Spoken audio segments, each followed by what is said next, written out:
আপনি কি জীবনে আপনার অগ্রগতি নিয়ে হতাশ বা অসন্তুষ্ট বোধ করছেন? যদি আপনার বাস্তবতাকে বদলে ফেলা আপনার দৃষ্টিভঙ্গি পরিবর্তনের মতোই সহজ হতো?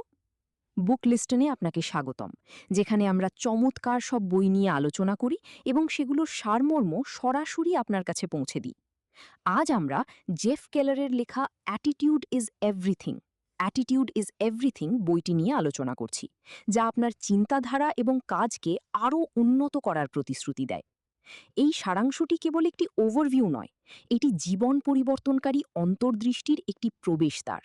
আপনি ইতিবাচক চিন্তার শক্তি এবং ব্যর্থতাকে গ্রহণ করার গুরুত্ব সম্পর্কে জানতে পারবেন, যা আপনার স্বপ্ন পূরণের পথে অপরিহার্য পদক্ষেপ। আর সবচেয়ে ভালো দিকটি কি? একটি পাতাও উল্টানো ছাড়াই আপনি এই সমস্ত জ্ঞান লাভ করতে পারবেন। আমাদের সাথে শেষ পর্যন্ত থাকুন, জানতে পারবেন কিভাবে আপনার শব্দ এবং চিন্তার সামান্য পরিবর্তন নতুন নতুন সম্ভাবনা খুলে দিতে পারে। আপনি কি গ্লাসটিকে অর্ধেক খালি দেখার বদলে অর্ধেক পূর্ণ দেখার জন্য প্রস্তুত? আসুন একসাথে একটি সন্তোষজনক এবং সফল জীবনের গোপন রহস্যগুলো উন্মোচন করি। যদি আপনি আটকে থাকা অনুভূতির ক্লান্তি থেকে মুক্তি পেতে চান এবং কোথা থেকে শুরু করবেন তা না জানেন, তবে এই বইটি আপনার পথ প্রদর্শক।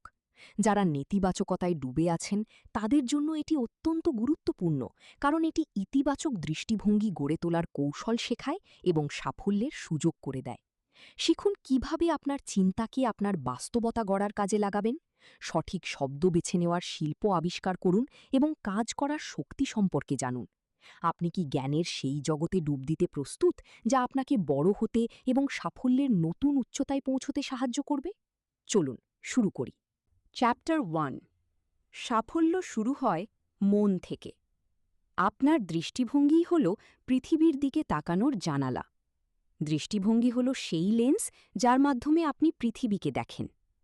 দুজন মানুষ একই সময়ে একই ঘটনার অভিজ্ঞতা নিতে পারে, তবুও তাদের অনুভূতি ভিন্ন হতে পারে। এটি সম্পূর্ণভাবে তাদের দৃষ্টিভঙ্গির ওপর নির্ভর করে। শৈশবে আমরা একটি নির্মল এবং ইতিবাচক দৃষ্টিভঙ্গি নিয়ে জীবন শুরু করি। আমরা বিশ্বাস করতাম যে যতবারই আমরা পড়ে যাই না কেন, আমরা আবার দৌড়াতে, হাঁটতে এবং সাইকেল চালাতে পারব। আমরা আমাদের ব্যর্থতার জন্য কখনোই পৃথিবীকে দোষ দিতাম না। বড় হওয়ার সাথে সাথে আমাদের অভিভাবক, বন্ধু এবং শিক্ষকরা আমাদের ভেতরের ত্রুটিগুলো ধরতে শুরু করেন।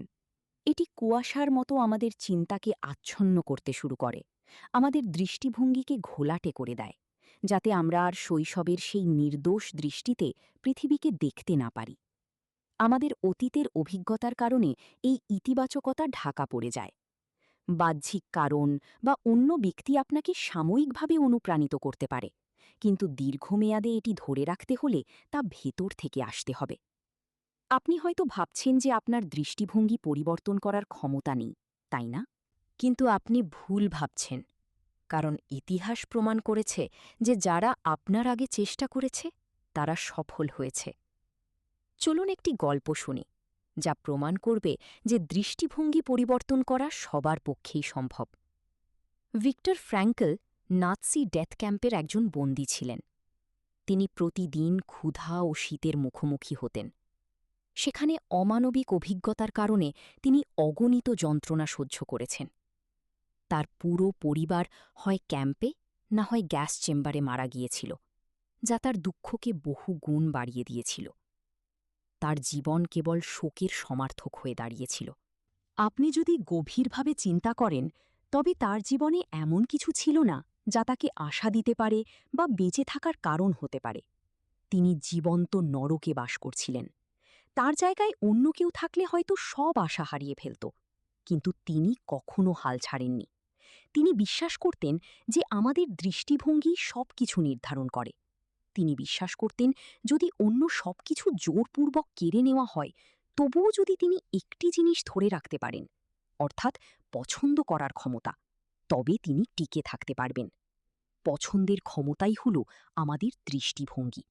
বন্দী থাকা সত্ত্বেও তিনি সবকিছু থেকে শিখেছেন।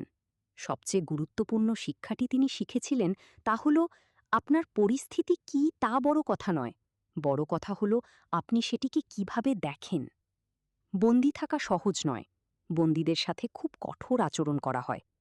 ভিক্টর সতর্কভাবে পর্যবেক্ষণ করেছিলেন যে এই কঠোর আচরণ কিভাবে অন্য বন্দীদের প্রভাবিত করছে। এই পরিস্থিতি সবাইকে বদলে দিচ্ছিল, কিন্তু ভিক্টর নিজেকে প্রভাবিত হতে দেননি। তিনি বিশ্বাস করতেন যে খাবার, ঘুম, শারীরিক বা মানসিক স্বাস্থ্যের অভাব নির্ধারণ করে না যে আমরা কে বা ভবিষ্যতে কি হব। সফল মানুষের মতো টিকে থাকার একমাত্র উপায় হল ইতিবাচক দৃষ্টিভঙ্গি গ্রহণ করা। কেবল বন্দী বলেই আপনি অপরাধী নন। যতক্ষণ আপনি ইতিবাচক মানসিকতা বজায় রাখবেন, আপনি সত্যিই মুক্ত। ডেথ ক্যাম্পে, যেখানে মানুষকে পশুর চেয়েও খারাপ আচরণ করা হতো, ভিক্টর কেবল টিকে থাকেননি, বরং আগের চেয়েও শক্তিশালী হয়ে ফিরে এসেছিলেন। তিনি মনোবিজ্ঞানের ক্ষেত্রে একজন বিখ্যাত ব্যক্তিত্ব হয়ে ওঠেন এবং নিজের একটি অনন্য পরিচয় প্রতিষ্ঠা করেন। তার বেস্ট সেলিং বই ম্যানস সার্চ ফর মিনিং তার জ্ঞান এবং গভীর উপলব্ধির প্রতিফলন। আপনি একজন মানব চুম্বক। অন্যদের মতো আপনিও হয়তো প্রায়ই ভাবেন যে কেন কিছু মানুষ সাফল্য অর্জন করে আর অন্যরা করে না। উত্তরটি সহজ: আমরা তাই যা আমরা নিজেদের সম্পর্কে ভাবি। এর মানে হল, আমরা ঠিক তাই হয়ে উঠি যা আমরা নিজেদের সম্পর্কে চিন্তা করি। যদি আপনি অনবরত এমন একটি লক্ষ্য নিয়ে ভাবেন যা আপনি সত্যিই অর্জন করতে চান, তবে আপনার সমস্ত শক্তি সেই লক্ষ্যের দিকে কেন্দ্রীভূত হবে। আপনি স্বাভাবিকভাবেই তা অর্জনের জন্য কাজ শুরু করবেন, কারণ আপনার দৃষ্টিভঙ্গি ইতিমধ্যেই আপনাকে সাফল্যের জন্য প্রস্তুত করেছে। যখন আমরা কোনো কিছুকে দৃঢ়ভাবে বিশ্বাস করি, তখন আমরা সেটিকে আমাদের দিকে আকর্ষণ করতে শুরু করি।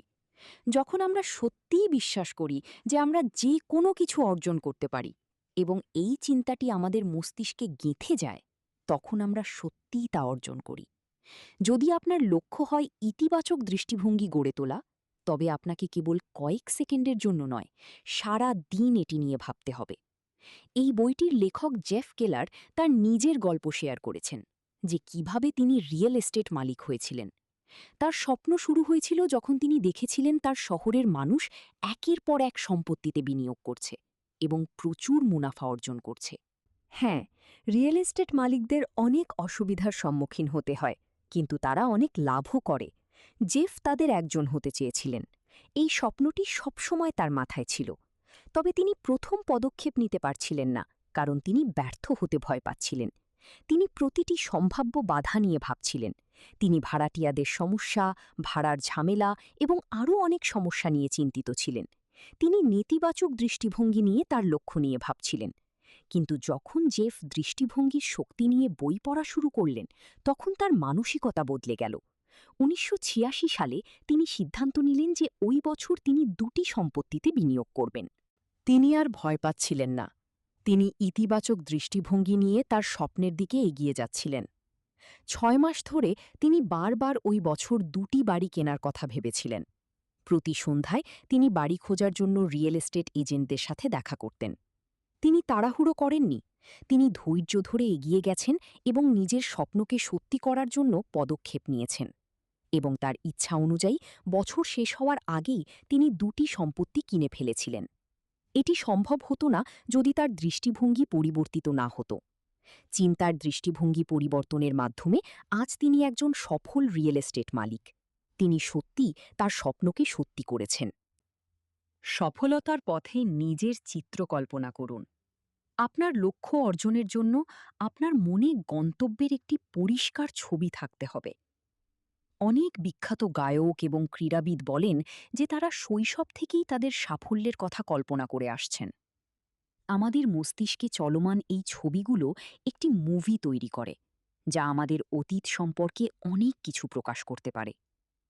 শুধুমাত্র আপনিই আপনার তৈরি করা মানসিক ছবিগুলোকে নিয়ন্ত্রণ করতে পারেন, অন্য কেউ পারে না। শিশু হিসেবে আমাদের মস্তিষ্কে কোনো মানসিক জঞ্জাল ছিল না। আমরা অত্যন্ত ইতিবাচক ছিলাম এবং বিশ্বাস করতাম যে আমরা যে কোনো কিছু করতে পারি, যেন পুরো পৃথিবী আমাদের এবং কিছুই আমাদের থামাতে পারবে না। বড় হওয়ার সাথে সাথে আমাদের অভিজ্ঞতাগুলো প্রায়ই আমাদের আত্মবিশ্বাসকে কুয়াশার মতো আচ্ছন্ন করে ফেলে। যখনই আমরা নতুন কিছু করার চেষ্টা করি, আমরা অতীতের ব্যর্থতাগুলোর কথা মনে করি এবং শেষ পর্যন্ত আর চেষ্টাই করি না। বারবার ব্যর্থতা আমাদের মানসিক সক্ষমতাকে নেতিবাচকতায় পূর্ণ করে দেয়। এই ফলাফলের জন্য আপনি নিজেই দায়ী। যদি আপনি একটি নেতিবাচক ছবি তৈরি করে থাকেন, তবে একমাত্র আপনিই সেটিকে ইতিবাচক ছবিতে রূপান্তর করতে পারেন। তাই শান্ত হন এবং আপনার গল্পের একটি নতুন, ইতিবাচক চিত্র তৈরি করুন। এই ভিজুয়ালাইজেশনে আপনার সমস্ত ইন্দ্রিয়কে যুক্ত করুন, যাতে আপনি ভেতর থেকে তা অনুভব করতে পারেন। রবার্টের একটি দারুণ উদাহরণ। তাকে একজন বিচারকের পদের জন্য মনোনীত করা হয়েছিল। শৈশব থেকেই তার স্বপ্ন ছিল একজন সফল বিচারক হওয়া।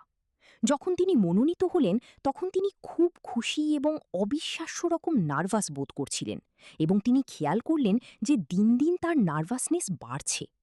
রবার্ট সত্যিই এই পদের জন্য যোগ্য ছিলেন, তার সক্ষমতা ছিল এবং নির্বাচনে জেতার প্রবল সম্ভাবনাও ছিল।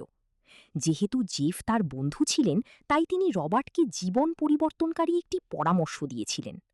জেফ বলেছিলেন যে রবার্ট যেন তার স্বাক্ষরে বিচারক শব্দটি যোগ করে, অর্থাৎ বিচারক রবার্ট জোন্স লিখে এবং সেই স্বাক্ষরটি এমন জায়গায় রাখে যেখানে তা সবসময় তার চোখে পড়ে। তাই রবার্ট একটি কাগজের টুকরোতে স্বাক্ষর করে তার মানিব্যাগে রেখে দিলেন। তার নিজের স্বাক্ষর তাকে সবসময় তার স্বপ্নের কথা মনে করিয়ে দিত, যদিও তিনি পুরোপুরি সচেতন ছিলেন না যে এই মানসিক চিত্রটি তাকে একজন বিচারক হওয়ার জন্য প্রস্তুত করছে। এটি তার মস্তিষ্কে আরও শক্তিশালী চিত্র তৈরি করতে শুরু করল। তিনি নিশ্চিত হয়ে গেলেন যে তিনি সত্যিই একজন বিচারক। এখন এই ছবিটিকে বাস্তবে রূপ দেওয়ার জন্য তিনি কাজ শুরু করলেন। তিনি জোরালোভাবে তার প্রচারণায় অংশ নিলেন এবং তার দলকে সর্বোচ্চ ভোট নিশ্চিত করার জন্য কাজ করতে বললেন।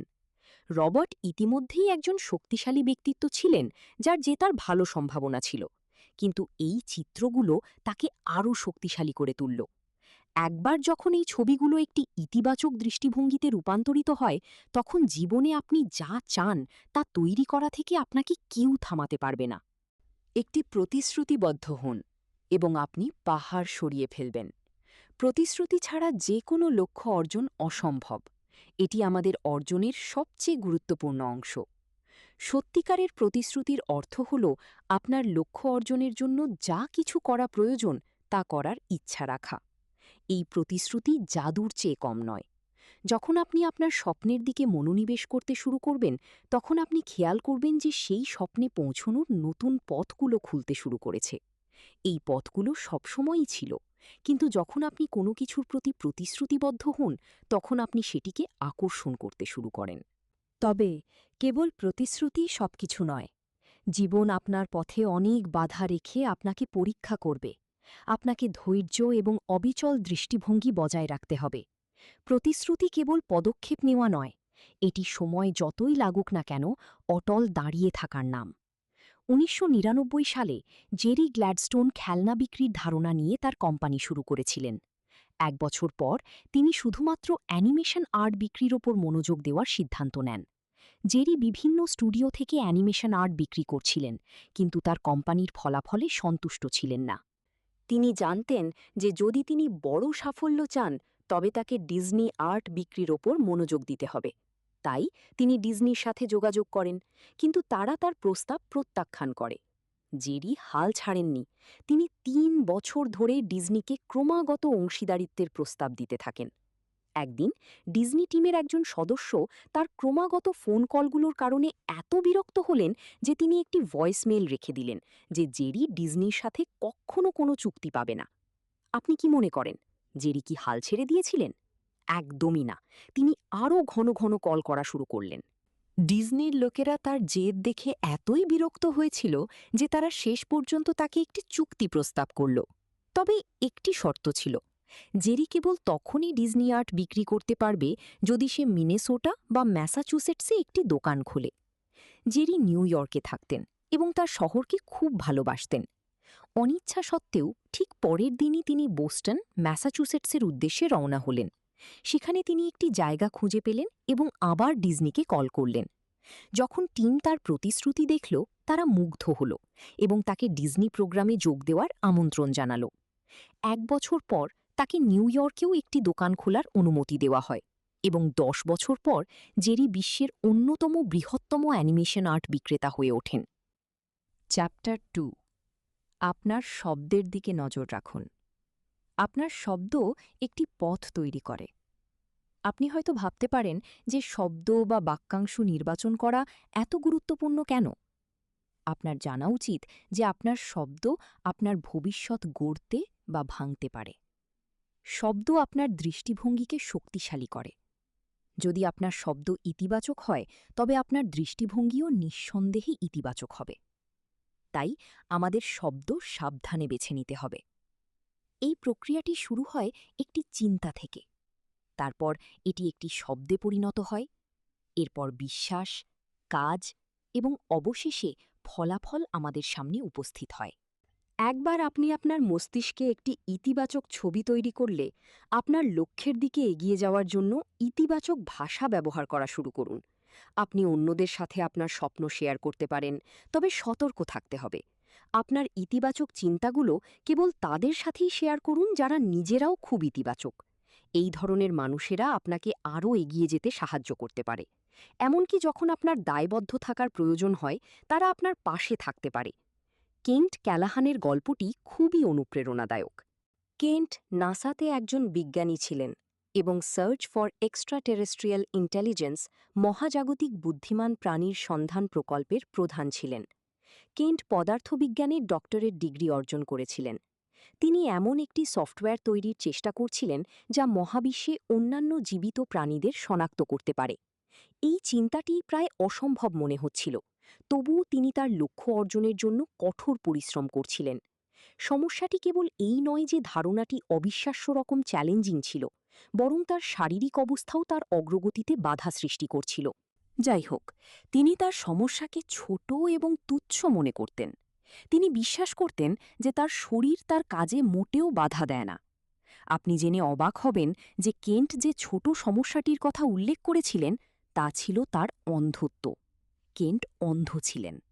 তিনি জানতেন যে তিনি যদি কঠোর এবং নেতিবাচক শব্দ ব্যবহার করেন, তবে তিনি তার সমস্যাকে আরও শক্তি দেবেন, যা তখন তার পুরো জীবনকে নিয়ন্ত্রণ করবে। তাই তিনি তার শব্দগুলো সাবধানে বেছে নেওয়ার সিদ্ধান্ত নিলেন। শব্দ নিয়ন্ত্রণ করে তিনি তার অন্ধত্বের শক্তিকে পরিচালনা করছিলেন। কেন্ট নাসাতে তার কাজকে ভালোবাসতেন। অন্ধ হওয়া সত্ত্বেও তিনি সফলভাবে পদার্থবিজ্ঞানের ডক্টরেট ডিগ্রি অর্জন করেছিলেন। এটি কোনো ছোট বিষয় নয়। এমন দৃঢ় সংকল্পের কারো জন্য নাসা প্রকল্পে সফল হওয়া অসম্ভব ছিল না। কল্পনা করুন যদি আপনি বড় সমস্যাগুলোকেও ছোট হিসেবে বিবেচনা করতে শুরু করেন। ভাবুন আপনি কতটা শক্তি অর্জন করবেন। যদি আপনি সমস্যাগুলোকে আপনার সাফল্যের পথে বাধা হতে না দেন, তবে ভাবুন আপনার জীবন কতটা বদলে যাবে। আপনি কেমন আছেন? প্রতিদিন আপনি কতবার আপনি কেমন আছেন প্রশ্নটি শোনেন? সম্ভবত খুব প্রায়ই। আমরা প্রায়ই এই প্রশ্নের গুরুত্ব এড়িয়ে যাই, কারণ আমরা এতবার এর উত্তর দিয়েছি যে এটি একটি অভ্যাসে পরিণত হয়েছে। কিন্তু আপনি কি জানেন এটি আপনার উপর কী প্রভাব ফেলতে পারে? সম্ভবত না। এই প্রশ্নের উত্তর প্রায়ই দেওয়া অনেকটা নিজের সাথে কথা বলার মতো, যা আপনার দিনকে পরিচালিত করতে সাহায্য করে। তাই নিজেকে এখন জিজ্ঞেস করুন, আপনি কেমন আছেন? আপনার উত্তর ইতিবাচক, নেতিবাচক বা মাঝামাঝি কিছু হতে পারে। আপনার উত্তর যদি ইতিবাচক দিকে ঝুঁকে থাকে, তবে তা সবচেয়ে ভালো। এমনকি যদি আপনি ভালো বোধ নাও করেন, তবে কেবল আমি ভালো আছি বলাটা আপনাকে সত্যিই ভালো বোধ করাতে শুরু করতে পারে। এই গল্পটি একটি নিখুঁত উদাহরণ। স্যালি প্রায়ই খুব ক্লান্ত বোধ করতেন। অফিসে যখন কেউ তাকে জিজ্ঞেস করত, আপনি কেমন আছেন, তিনি সবসময় সত্যি বলতেন যে তিনি খুব ক্লান্ত বোধ করছেন। এটি করা তার এই বিশ্বাসকে আরও দৃঢ় করত যে তিনি সত্যিই ক্লান্ত। এই দৃষ্টিভঙ্গি নিয়ে দিনটি এগিয়ে যাওয়ার সাথে সাথে তিনি আরও বেশি ক্লান্ত বোধ করতেন। এমনও হতে পারত যে তিনি তার ডেস্কে ঝিমুনি ধরতেন এবং চেয়ার থেকে পড়ে যেতেন। এখন অফিসে যে ব্যক্তি তাকে জিজ্ঞেস করেছিল যে তিনি কেমন আছেন, তার কথা ভাবুন। আপনি কি মনে করেন স্যালির ক্লান্ত উত্তর শুনে তিনিও ইতিবাচক বোধ করেছিলেন? না, এমন ক্লান্তিকর উত্তর শুনে সম্ভবত তিনিও ক্লান্ত বোধ করেছিলেন। এই উপায়ে উত্তর দিয়ে স্যালি কেবল নিজের শক্তিই কমাচ্ছিলেন না, বরং তার আশেপাশের মানুষের শক্তিও কমাচ্ছিলেন। যখন স্যালি বাড়ি ফিরলেন, তিনি খুব দুর্বল এবং ক্লান্ত বোধ করছিলেন। তিনি বিশ্রাম নেওয়ার জন্য তার প্রিয় চেয়ারে বসলেন এবং লটারির টিকিট চেক করা শুরু করলেন। তিনি অবাক হয়ে দেখলেন যে তিনি $10 মিলিয়ন জিতেছেন। মনে করে দেখুন স্যালি কতটা ক্লান্ত ছিলেন, কিন্তু এখন তিনি খুব খুশিও ছিলেন। তিনি নাচতে শুরু করলেন এবং বন্ধুদের ও পরিবারকে খুশির খবর জানাতে ফোন করা শুরু করলেন। উত্তেজনার কারণে হয়তো তিনি সারা রাত ঘুমাতে পারেননি। তাহলে স্যালি ক্লান্ত হওয়া সত্ত্বেও উদযাপন করার শক্তি কোথায় পেলেন? গোপন রহস্যটি তার মানসিক অবস্থায়। যখন তিনি সবাইকে বলছিলেন যে তিনি ক্লান্ত, তিনি সারা দিন সেই শক্তির ওপর মনোনিবেশ করেছিলেন যা পরিস্থিতিকে কেবল আরও খারাপ করেছিল। যদি তিনি তার শক্তি কোনো ইতিবাচক কিছুতে ব্যয় করতেন, তবে তার পুরো দিনটি শক্তিতে পূর্ণ হতো এবং অসাধারণভাবে কাটত। মনে রাখবেন, আপনি যা কিছু বলেন বা ভাবেন, আপনার শরীর তা শুনছে, তাই আপনার শব্দ এবং চিন্তা সাবধানে বেছে নিন। চ্যাপ্টার ৩। আল্লাহ তাদের সাহায্য করেন যারা কাজ করে। ইতিবাচক মানুষের সাথে মেলামেশা করুন। পৃথিবীতে ২ ধরনের মানুষ আছে, যারা নেতিবাচকতা এবং বিষাক্ততায় পূর্ণ, এবং যারা ইতিবাচকতায় উজ্জ্বল, যারা অন্যদের লালন করে। শেষের দলটির মানুষই আপনাকে এগিয়ে যাওয়ার জন্য উৎসাহিত করে। এই ব্যক্তিরা সব সময় ইতিবাচক থাকে এবং বিশ্বাস করে যে আপনি আপনার লক্ষ্য অর্জন করতে পারেন। আপনার উচিত এই ধরনের ইতিবাচক মানুষদের সাথে নিজেকে ঘিরে রাখা। অন্যদিকে বিষাক্ত মানুষেরা সব সময় নেতিবাচক চিন্তা করে এবং অভিযোগ করতে পছন্দ করে। তারা আপনার ইতিবাচক শক্তি নিঃশেষ করে দেয় এবং আপনার মেজাজ নষ্ট করে। এই ধরনের মানুষের সঙ্গ এড়িয়ে চলাই ভালো। স্মোকি নামের এক বন্ধুকে ধরুন, যিনি ৪৫ বছর ধরে একটি ফিউনারেল হোম মিনিস্ট্রির সেলস ডিপার্টমেন্টে কাজ করতেন। আমরা যখন শেষকৃত্য বা স্মরণসভার কথা শুনি, আমরা ধরে নিতে পারি যে মৃত্যুর আশেপাশে থাকলে কেউ নেতিবাচক হয়ে যেতে পারে। তবে স্মোকির ক্ষেত্রে সত্যটি ছিল ঠিক উল্টো। তার দৃষ্টিভঙ্গি ছিল অবিশ্বাস্য রকম ইতিবাচক। তিনি বিশ্বাস করতেন যে মানুষ স্পঞ্জের মতো, তাদের চারপাশের সবকিছু শোষণ করে নেয়। তারা যা কিছু শোনে তা তাদের প্রভাবিত করতে শুরু করে। তিনি আরও বিশ্বাস করতেন যে আমরা যদি নেতিবাচক মানুষদের আশেপাশে থাকি, তবে শেষ পর্যন্ত আমরাও নেতিবাচক হয়ে যাই। যদিও তিনি সবসময় মৃতদেহের আশেপাশে থাকতেন, তিনি নেতিবাচক মানুষ থেকে দূরে থাকাকে গুরুত্বপূর্ণ মনে করতেন। তিনি বিশ্বাস করতেন যে ইতিবাচক থাকতে হলে আমাদের বন্ধু এবং পরিবারের সদস্যদের খুব সাবধানে বেছে নিতে হবে, বিশেষ করে যাদের সাথে আমরা সবচেয়ে বেশি সময় কাটাই। আপনার ভয়ের মুখোমুখি হন এবং বড় হন। মাঝে মাঝে যখন আমরা আমাদের স্বপ্নের কাছাকাছি পৌঁছাই, তখন আমরা এমন বাধার সম্মুখীন হই যা আমাদের ভয় দেখায়। প্রায়ই এই সমস্যাগুলো ছোট মনে হতে পারে, কিন্তু আমাদের ভয়ের কারণে সেগুলোকে বড় মনে হয়। যদি আপনি সফল হতে চান, তবে আপনাকে এমন কাজ করার জন্য প্রস্তুত থাকতে হবে যা আপনাকে ভয় দেখায়। ভয় এই প্রক্রিয়ারই অংশ, এবং আপনার কমফোর্ট জোন বা স্বাচ্ছন্দ্যের গণ্ডি থেকে বের না হয়ে আপনি আপনার স্বপ্ন অর্জন করতে পারবেন না। যখন আপনি নতুন কিছু চেষ্টা করতে চান এবং ভয় পান, তখন পরিস্থিতিটি নিয়ে সাবধানে চিন্তা করুন। আপনার ভয়ের উৎস বোঝার চেষ্টা করুন, যাতে আপনি তা নিয়ন্ত্রণ করতে পারেন। সবসময় মনে রাখবেন, যদি এমন কিছু থাকে যা আপনি সত্যিই করতে চান কিন্তু কেবল ভয়ের কারণে এড়িয়ে যাচ্ছেন, তবে আপনি অনেক কিছু হারাতে বসেছেন। আপনি হয়তো এক মুহূর্তের জন্য স্বস্তি অনুভব করবেন, কিন্তু একজন মানুষ হিসেবে আপনার আত্মসম্মান এবং বিকাশ অনেক কমে যাবে। ভয়কে আধিপত্য বিস্তার করতে দেবেন না। উঠে দাঁড়ানোর এবং এগিয়ে যাওয়ার সাহস রাখুন। এমন একজন নারীর গল্প শুনি, যিনি জানতেন কিভাবে তার ভয়কে নিয়ন্ত্রণ করতে হয়। ডটি ৩২ বছর ধরে হাই স্কুলের শিক্ষক ছিলেন। তার স্বপ্ন ছিল বিনোদন জগতে কাজ করা, কিন্তু তিনি কখনোই পদক্ষেপ নেননি কারণ তার ভয় ছিল। তিনি শিক্ষকতা পেশাকে বেছে নিয়েছিলেন কারণ এটি নিরাপদ মনে হয়েছিল। শিক্ষকতা করার সময়ও তার পারফর্মার হওয়ার স্বপ্ন হৃদয়ে বেঁচেছিল। তিনি গান লিখতেন এবং গাইতেন, একদিন পারফর্মার হওয়ার স্বপ্ন দেখতেন। গ্রীষ্মের মৌসুম শুরু হলে একদিন তিনি সিদ্ধান্ত নিলেন যে তাকে তার স্বপ্ন পূরণ করতেই হবে, এবং তিনি চাকরি ছেড়ে দিলেন। তিনি শো বিজনেসে নিজের জায়গা করে নেওয়ার ব্যাপারে দৃঢ় প্রতিজ্ঞ ছিলেন। কিন্তু তখনই বাস্তবতা আঘাত হানল। তিনি তার চাকরি ছেড়ে দিয়েছিলেন এবং তার স্বপ্নের দিকে প্রথম পদক্ষেপ নিতে ভয় পাচ্ছিলেন। ডটি তার ভয়ের কাছে নতি স্বীকার করলেন এবং আবার শিক্ষকতায় ফিরে গেলেন। তবে তার স্বপ্ন মারা যায়নি। তিনি সঙ্গীতকে গভীরভাবে ভালোবাসতেন। 6 মাস পর তিনি অবসর নিলেন এবং প্রত্যাখ্যানের ভয়ের মুখোমুখি হওয়ার সিদ্ধান্ত নিলেন। 50-এর কোঠায় থাকা সত্ত্বেও তিনি সফলভাবে তার মিউজিক্যাল শো চালালেন। 60 বছর বয়সে তিনি তার প্রথম মিউজিক অ্যালবাম প্রকাশ করলেন। তিনি নিউ ইয়র্ক সিটির বার এবং ক্লাবেও পারফর্ম করেছেন। ডটি তার ক্যারিয়ার নিয়ে খুব গর্বিত ছিলেন। তিনি খুব খুশি ছিলেন। এমনকি বৃদ্ধ বয়সেও তিনি তার জীবন পূর্ণ ও আনন্দের সাথে কাটিয়েছেন, কারণ তার স্বপ্নকে বাস্তবে রূপান্তর করার সাহস ছিল তার। বেরিয়ে পড়ুন এবং ব্যর্থ হন। আগে আমরা বড় হওয়ার জন্য নিজেদের চ্যালেঞ্জ করার গুরুত্ব নিয়ে আলোচনা করেছি। মাঝে মাঝে নতুন কিছু চেষ্টা করা ভীতিজনক হতে পারে, কিন্তু ফলাফল যাই হোক না কেন আমাদের সাহসী হতে হবে।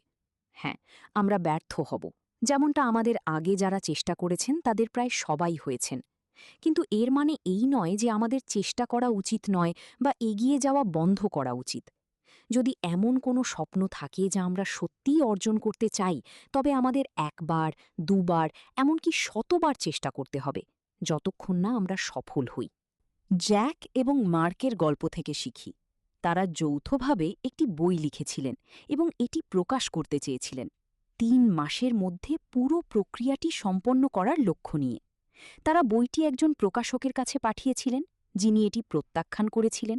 তারা আবার চেষ্টা করলেন, কিন্তু আবারও একটি না পেলেন। তারা মোট 33 বার প্রত্যাখ্যানের মুখোমুখি হয়েছিলেন। অন্য কেউ হলে হয়তো হাল ছেড়ে দিত, কিন্তু তারা লেগেছিলেন। অবশেষে তারা তাদের বইটি অন্য একজন প্রকাশকের কাছে পাঠালেন, যিনি সাথে সাথেই তা গ্রহণ করলেন। তাদের লক্ষ্য ছিল 3 মাসের মধ্যে এটি অর্জন করা, কিন্তু তাদের 3 বছর লেগেছিল। তবে এটি এই সত্যটিকে পরিবর্তন করে না যে তারা সফল না হওয়া পর্যন্ত লেগেছিলেন। শেষ পর্যন্ত তারা সফল হয়েছিলেন, এবং সেটাই আসল কথা। তারা যে বইটি প্রকাশ করেছিলেন তা এতটাই বিখ্যাত হয়েছিল যে আপনি যে কোনো বইয়ের দোকানে তা খুঁজে পাবেন। এটি জনপ্রিয় series chicken soup for the সোলের অংশ। এর লেখকরা হলেন জ্যাক ক্যানফিল্ড এবং মার্ক ভিক্টর হ্যানসেন। তারা যদি ক্রমাগত চেষ্টা না করতেন এবং মাঝপথে হাল ছেড়ে দিতেন, তবে তারা কখনোই সফল হতে পারতেন না। তাই আপনি কতবার ব্যর্থ হয়েছেন তা গণনা করবেন না, এবং নিশ্চিতভাবেই এটিকে চূড়ান্ত ফলাফল হিসেবে ধরবেন না। মনে রাখবেন, প্রত্যাখ্যান আমাদের ভবিষ্যৎ নির্ধারণ করে না, কিন্তু আমাদের দৃষ্টিভঙ্গি অবশ্যই তা করে। উপসংহার: এখন যেহেতু আপনি ইতিবাচক দৃষ্টিভঙ্গির গুরুত্ব সম্পর্কে জেনেছেন, এখন সময় এসেছে এই জ্ঞান আপনার জীবনে প্রয়োগ করার। প্রথম অংশে আপনি আপনার মনের ভূমিকা বুঝেছেন। একবার আপনি আপনার চিন্তাকে ইতিবাচক বিষয়ের দিকে সেট করলে, আপনি আপনার জীবনে প্রতিটি ইতিবাচক দিক আকর্ষণ করতে শুরু করবেন। দ্বিতীয় অংশে আপনি জেনেছেন যে ইতিবাচক ভাষা গ্রহণ করা কিভাবে ইতিবাচক ফলাফলের দিকে নিয়ে যেতে পারে। এমনকি আপনি কেমন আছেন এর একটি সাধারণ উত্তর আপনার দিনটিকে গড়তে বা ভাঙতে পারে। তৃতীয় অংশে আপনি শিখেছেন কিভাবে আপনি ইতিবাচক হতে পারেন এবং কাজগুলো সম্পন্ন করতে পারেন। আপনি আপনার আশেপাশের সঠিক মানুষদের বেছে নেওয়ার গুরুত্ব শিখেছেন। এতক্ষণে আপনি বুঝতে পেরেছেন যে আমাদের সঙ্গ আমাদের কতটা প্রভাবিত করে। আপনি আরও বুঝতে পেরেছেন যে বিকাশের জন্য এবং শক্তিশালী হওয়ার জন্য আপনার কমফোর্ট জোন থেকে বেরিয়ে আসা অপরিহার্য। এই বইটি জাদুকরী চাবিতে ভরা, যা আপনার পথের প্রতিটি দরজা খুলে দেবে এবং আপনাকে সাফল্যের দরজায় নিয়ে যাবে। আর এটি রকেট সায়েন্স নয়, আপনাকে কেবল দৃষ্টিভঙ্গির জাদুতে বিশ্বাস করতে হবে। আপনাকে আপনার মন, শব্দ এবং কাজকে নিয়ন্ত্রণ করতে হবে। যদি আপনার স্বপ্ন এমন কিছু অর্জন করা হয় যা আগে কেউ কখনো করতে পারেনি, তবে প্রথম ধাপ হল আপনার দৃষ্টিভঙ্গির ওপর কাজ করা। অপেক্ষা করবেন না, সন্দেহ করবেন না। ইতিবাচক দৃষ্টিভঙ্গির ওপর কাজ করা শুরু করুন, যা আপনাকে ইতিবাচকতা এবং সন্তুষ্টিতে ভরা জীবনের দিকে নিয়ে যাবে। আপনার দৃষ্টিভঙ্গি পরীক্ষা করার জন্য এখানে একটি পরীক্ষা আছে। কল্পনা করুন একটি টেবিলে রাখা অর্ধেক ভরা পানির গ্লাস। আপনি কি এটিকে অর্ধেক পূর্ণ দেখেন নাকি অর্ধেক খালি? কেউ বলবে এটি অর্ধেক পূর্ণ, অন্যরা বলবে অর্ধেক খালি। কোনোটিই ভুল নয়, এটি সব দৃষ্টিভঙ্গির বিষয়। আপনার মনে কোন চিন্তা এসেছিল তা নিয়ে সততার সাথে ভাবুন। সেটিই আপনার দৃষ্টিভঙ্গি, এবং এটি নিয়ে কাজ করা আপনার পছন্দ। এবং এই হল সারমর্ম। আমরা সবেমাত্র জেফ কেলারের অ্যাটিটিউড ইজ এভরিথিং বইটির মধ্য দিয়ে যাত্রা করলাম, যেখানে আমরা জানলাম কিভাবে আমাদের দৃষ্টিভঙ্গির পরিবর্তন সাফল্যের পথে আমাদের যাত্রাকে নাটকীয়ভাবে বদলে দিতে পারে। মনে রাখবেন, আপনার জীবন পরিবর্তন করার ক্ষমতা আপনার চিন্তা এবং সেই শব্দগুলোর মধ্যে নিহিত যা আপনি প্রকাশ করতে বেছে নেন। যদি আজকের সারাংশটি আপনার ভালো লেগে থাকে এবং আপনি আপনার দৃষ্টিভঙ্গি নিয়ন্ত্রণ করতে অনুপ্রাণিত বোধ করেন, তবে এটি নিজের কাছেই সীমাবদ্ধ রাখবেন না। এই অডিওবুক সারাংশটি বন্ধু, পরিবার বা যে কারো সাথে শেয়ার করুন যারা এই শক্তিশালী অন্তর্দৃষ্টি থেকে উপকৃত হতে পারে। এবং যদি আপনি ইতিমধ্যে না করে থাকেন, তবে সাবস্ক্রাইব বোতামটি টিপতে ভুলবেন না, এবং এই ধরনের আরও পরিবর্তনমূলক কন্টেন্টের জন্য বেল আইকনটি চেপে রাখুন। আমাদের আরও অনেক জীবন পরিবর্তনকারী সারাংশ আসছে। আপনার কি এমন কোনো চিন্তাভাবনা বা গল্প আছে যেখানে ইতিবাচক দৃষ্টিভঙ্গি আপনার জীবনকে প্রভাবিত করেছে? নিচে আমাদের একটি মন্তব্য করুন। আপনি কিভাবে আপনার চিন্তাকে কাজ এবং সাফল্যে পরিণত করছেন তা শুনতে আমরা খুব আগ্রহী। বুক লিসেনেশনে আমাদের সাথে আপনার দিনের কিছু অংশ কাটানোর জন্য ধন্যবাদ। পরবর্তী সময় পর্যন্ত দৃষ্টিভঙ্গি ইতিবাচক রাখুন এবং দেখুন কিভাবে আপনার চারপাশের পৃথিবী বদলে যাচ্ছে। মনে রাখবেন, প্রতিটি বড় সাফল্য চেষ্টা করার সিদ্ধান্ত থেকেই শুরু হয়।